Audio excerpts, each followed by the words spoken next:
আমি এখন আছি লল ঘোষা। আমি এখন আছি সুভাষনগরে। এটা হচ্ছে নল ঘোষা। আপনারা দেখতেই পাচ্ছেন এই যে আমি বাঁধের উপরে দাঁড়িয়ে আছি, এই বাঁধ ভেঙেই সাটুচড়িগাছা অঞ্চলে 14 থেকে 15,000 বিঘি ধান নষ্ট হয়ে গেছিল। সেই বাবলা নদীর জল কি হারে হুড় করে পাচ্ছে, সেই ভিডিও টোটাল আপনাদেরকে আমি আপডেট দেবো।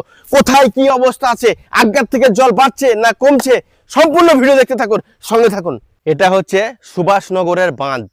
এই বাঁধের পাশেই বাবলা নদীর জল। তো আমি দাঁড়িয়ে আছি এখন সুভাষনগরের বাঁধ। তো দেখতেই পাচ্ছেন রাস্তাঘাটের অবস্থা খুব একটা ভালো নেই। তো আমাদের বাইক সামনে রেখে এসেছি, আমরা দিয়ে হাঁটতে হাঁটতে এসেছি আপনাদেরকে কিছু ফুটেজ তুলে দেখাবো বলে। তো ভিডিও বানালে অনেক কষ্ট হয়, শুধু আপনাদের জন্যই এই কষ্টগুলা। তো সঙ্গে থাকুন, দেখতে থাকুন প্রতিনিয়ত আপডেট। তো দেখতেই পাচ্ছেন বাবলা নদীর পাশে এগুলো হচ্ছে পুরো জমি, এটা কিন্তু নদী না। বাবলা নদীর জল বাড়ার কারণে পুরো এরিয়াটা কিভাবে ডুবে গেছে। বাবলা নদীর জল যে হারে বাড়ছে, সুভাষনগরের এরিয়ার যে হাজার হাজার বিঘি সম্পত্তি আছে তার উপরে অ্যাকচুয়ালি কিন্তু জল দাঁড়িয়ে আছে। তো এরপর আপনাদেরকে দেখাবো আমাদের শ্রীকৃষ্ণপুর বাঁধের অবস্থা, আপনাদেরকে দেখাবো নলঘোষা যেটা আমাদের গ্রামের পাশে, সেই বাঁধের অবস্থা কেমন। আপনারা সঙ্গে থাকেন। আর অ্যাকচুয়ালি সুভাষনগরের এরিয়া মোটামুটি না হলেও 30 থেকে 40,000 বিঘি জমির ওপরে জল দাঁড়িয়ে গেছে।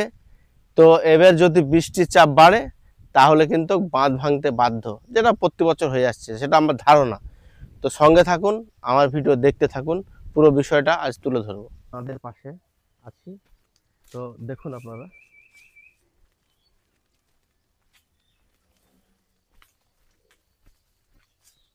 এই যে আপনারা দেখুন,